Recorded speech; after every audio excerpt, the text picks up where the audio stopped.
ભાવનગરના મહુવામાં ભારે વરસાદ બાદ ગ્રામ્ય પંથકમાં હજુ પણ પાણી નથી ઓસર્યા। વરસાદના પાણી હજુ પણ ભરાયેલા છે। બગર ડેમ ઓવરફ્લો થવાથી અનેક વિસ્તાર પાણીમાં ગરકાવ છે અને ત્યારે બોડા ગામથી દાઠા જવા માટેના મુખ્ય રોડ પર પાણીનો ધસમસતો પ્રવાહ પણ વહી રહ્યો છે। ઊંચા કોટડા સહિતના 12 ગામને જોડતા મુખ્ય રોડ ઉપર પાણી ભરાતા વાહન ચાલકો અને રાહદારીઓ જીવના જોખમે રોડ પરથી પસાર થઈ રહ્યા છે। શાળા કોલેજમાં જતા વિદ્યાર્થીઓ અને ખેતરે જતા ખેડૂતોને મોટી હાલાકીનો સામનો કરવાનો વારો આવ્યો છે। બીજી તરફ 3 વર્ષ થવા છતાં નાળાનું કામ ગોકળ ગતિએ ચાલી રહ્યું છે, જે ઝડપથી પૂર્ણ કરવામાં આવે તેવી સ્થાનિકોની માંગ છે। મહિલાઓ માટે કોંગ્રેસના શક્તિ અભિયાનનો પ્રારંભ થયો છે। રાજકારણમાં મહિલાઓનો હિસ્સો વધારવા પ્રયાસ થશે। સ્થાનિક સ્વરાજની ચૂંટણી પહેલા કોંગ્રેસ એક્શનમાં આવી છે। સ્થાનિક સ્વરાજની ચૂંટણીમાં મહિલાઓ 50% અનામત બેઠક। મહિલાઓ અત્યારથી જ વધુ રાજકારણમાં સક્રિય થાય તેના પ્રયાસ છે। શક્તિ અભિયાન અંતર્ગત જાહેર કર્યો છે મોબાઈલ નંબર। મહિલા વોટર અને સાથે જ મહિલાઓને વધુ આકર્ષિત કરવા માટે રાજકીય પક્ષો હંમેશા માટે સક્રિય હોય છે। ત્યારે કોંગ્રેસ દ્વારા શક્તિ અભિયાન શરૂ કરાયું છે। આ શક્તિ અભિયાન એ છે કે જેમાં વધુમાં વધુ મહિલાઓ છે તે કોંગ્રેસ તરફ આવે, કોંગ્રેસની વિચારધારા અને સાથે જ મહિલાઓ છે એ રાજકારણમાં વધુમાં વધુ સક્રિય રહે, જેથી જે રીતે દેશની અંદર અનેક એવી જે જિલ્લા પંચાયતો, તાલુકા પંચાયતો જ્યાં 50% અનામત છે તે મહિલાઓ માટે મૂકે છે। ત્યારે કોંગ્રેસે એક નવું અભિયાન શરૂ કર્યું। અભિયાનનું નામ છે શક્તિ અભિયાન।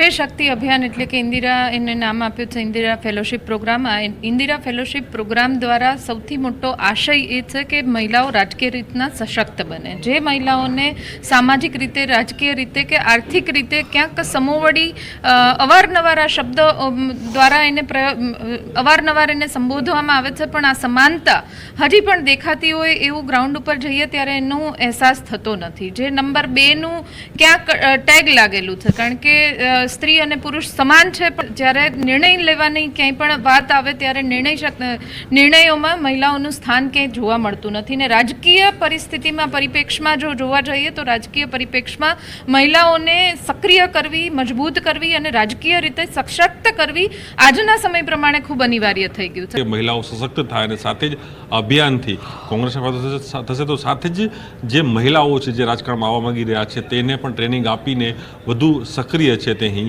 કરવામાં આવશે। કેમેરામેન સૈનિક મહેતા સાથે પ્રણવ પટેલ, ન્યૂઝ 18 અમદાવાદ। બહારથી મરી મસાલા ખરીદતા પહેલા ચેક જરૂરથી કરી લેજો। રાજ્યમાં ભેળસેળિયાઓ બેફામ બન્યા છે। કાળા મરીમાં ભેળસેળ કરીને વેચાણ કરતા હોવાનો પર્દાફાશ થયો છે। ખેડા જિલ્લામાંથી ઝડપાયો છે અખાદ્ય મરીનો જથ્થો। નડિયાદના ડભાણ ભાડિયા વિસ્તારમાં કરાઈ છે રેડ। મેસલ્સ જય અંબે સ્પાઇસીસમાંથી મળ્યો છે અખાદ્ય જથ્થો અને આશરે 9 લાખનો 2600 કિલો જથ્થો જપ્ત કરાયો છે। ગાંધીનગર ફૂડ એન્ડ ડ્રગ્સ વિભાગની બાતમીના આધારે કાર્યવાહી કરાઈ છે, તો FSSAIનું લાયસન્સ પણ ન હોવાનું સામે આવ્યું છે। મરીના સેમ્પલ લઈ ચકાસણી માટે મોકલવામાં આવ્યા છે। સાવરકુંડલાના ખડસલી ગામમાં સરપંચના પતિ પર જીવલેણ હુમલો થયો છે। ગામના ધોળિયા કુવા પાસે પંચાયતનો પાણીનો સંપ બનાવવા JCBથી જગ્યા સરખી કરાવાઈ રહી હતી અને ત્યારે જ ગામના જ 2 લોકોએ હુમલો કર્યો। પોતાની જગ્યા હોવાનું કહી અને પિતા પુત્રએ પહેલા ઝઘડો કર્યો અને બાદમાં સરપંચના પતિ પર લાકડી, પાઇપ સહિતના હથિયારોથી હુમલો કર્યો, જેમાં ચેતનભાઈ ગંભીર રીતે ઇજાગ્રસ્ત થયા છે, જેમને સારવાર માટે પહેલા સાવરકુંડલા અને બાદમાં અમરેલી ખસેડવામાં આવ્યા છે। વધુ સારવાર માટે ભાવનગર ખસેડવાની ફરજ પડી છે। હાલ પોલીસે બંને આરોપીઓની ધરપકડ કરી છે। આ ક્રમના આરોપી વજાભાઈ જગાભાઈ જોગરાણા અને એનો પુત્ર દેવરાજ વજાભાઈ જોગરાણા આવી અને આ જગ્યા અમારી છે, બરોબર, તમે અહીંથી જતા રહ્યો એમ કરી બોલાચાલી કરી, આ ફરિયાદીને ગાળો આપી અને તેમની પાસેના હથિયાર, લોખંડનો પાઇપ અને કુંડલીવાળી લાકડીથી આડેધડ માર મારી, મરણતોલ માર મારી અને ફરિયાદીને ઈજા પહોંચાડેલ છે। આ બાબતે સાવરકુંડલા રૂરલ પોલીસ સ્ટેશનમાં ગુનો રજીસ્ટર થયેલ છે અને બંને આરોપીની અટકાયત કરેલ છે।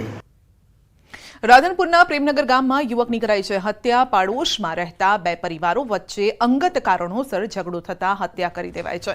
યુવકના માથામાં તીક્ષ્ણ હથિયાર મારતા ઘટના સ્થળે જ મોત નીપજ્યું છે. ઘટનામાં જગદીશ ઠાકોર નામના યુવકનું મોત થયું છે. હત્યારાને ઝડપીને યોગ્ય કાર્યવાહી કરવા પરિવારની માંગ છે. હત્યારા ન પકડાતા પરિવારે મૃતદેહ સ્વીકારવાનો ઇનકાર કર્યો છે. પુત્રને બચાવવા જતા માતાને પણ ગંભીર ઈજા પહોંચી છે. ઇજાગ્રસ્ત મહિલાને સારવાર માટે ખસેડાયા છે અને પોલીસે ગુનો નોંધી તપાસ હાથ ધરી છે.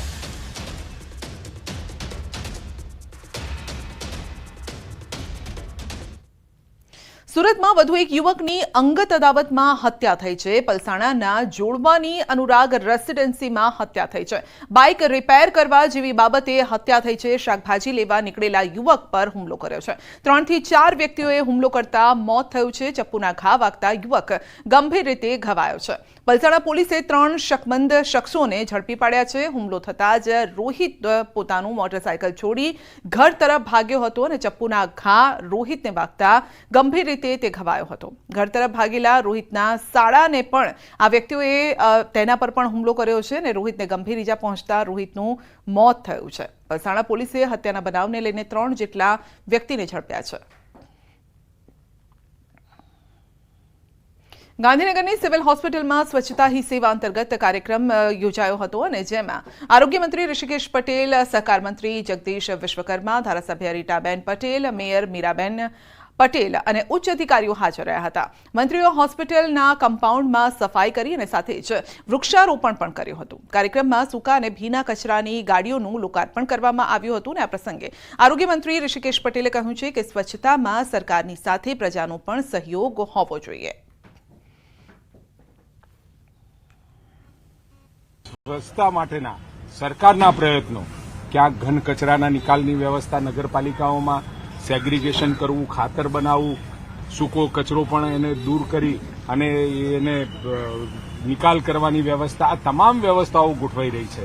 અને નગરપાલિકાઓમાં અને મહાનગરપાલિકાઓમાં પણ ગટરની વ્યવસ્થા પણ સુંદર રીતે ગોઠવાઈ રહી છે.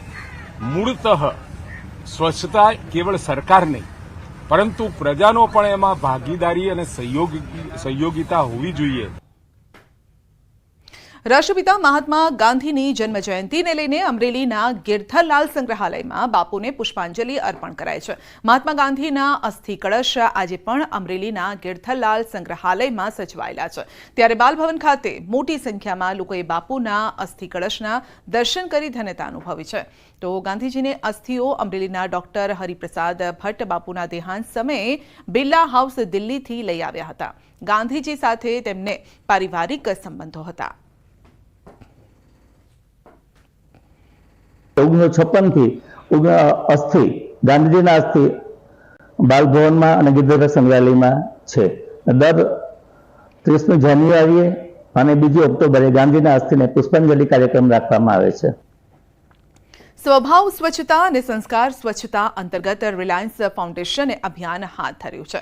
જામનગરના મોટી ખાવડી અને જોગવડ ગામમાં 700થી વધુ સ્વયંસેવકો સાથે સ્વચ્છતા અભિયાન હાથ ધરાયું. રિલાયન્સ ફાઉન્ડેશને 1 ઓક્ટોબરથી સ્વચ્છતા અભિયાન શરૂ કર્યું, જેમાં પોતાના 700થી વધુ કર્મચારી સ્વયંસેવકો અને ગ્રામજનોને સ્વચ્છ ગામ અને સ્વચ્છ ભારતનું મહત્વ દર્શાવવા માટે શ્રમદાન કરવા પ્રોત્સાહિત કર્યા.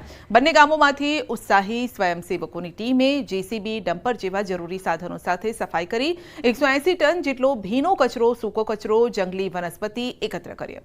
આ અભિયાનમાં સ્વચ્છતા જાગૃતિ લાવવા, સમાજમાં સ્વયંસેવકોને પ્રોત્સાહન આપવા માટે ગ્રામજનોના મનમાં સકારાત્મક અસર ઊભી કરવા માટેની પ્રવૃત્તિઓનો પણ સમાવેશ કરાયો. શેરીઓમાં લઘુ નાટકો રજૂ કરીને લોકોને સ્વચ્છતા પ્રત્યે વધુ જાગૃત કરાયા અને સાથે જ સ્વચ્છ ગામ માટે જાગૃતિ લાવવા શાળાના બાળકો, સ્થાનિક આગેવાનો, સ્વયંસેવકો, યુવાનો અને બેન્ડના સભ્યોની રેલીમાં પણ તેઓ હાજર રહ્યા હતા.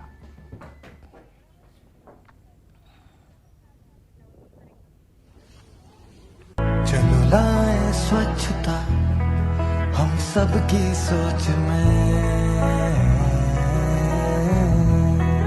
भूमि ये स्वच्छ हो चलो वादा हम करें, चलो लाए स्वच्छता हम सबकी सोच में, भूमि ये स्वच्छ हो, चलो वादा हम करें। हमें पूछे जब कोई, उसे कह देंगे हम कि धरा ये स्वच्छ हो,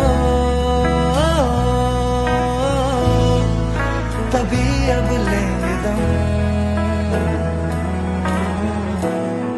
चलो लाएं स्वच्छता राहों में, गलियों में। चलो लाएं स्वच्छता झीलों में, नदियों में। चलो लाएं स्वच्छता।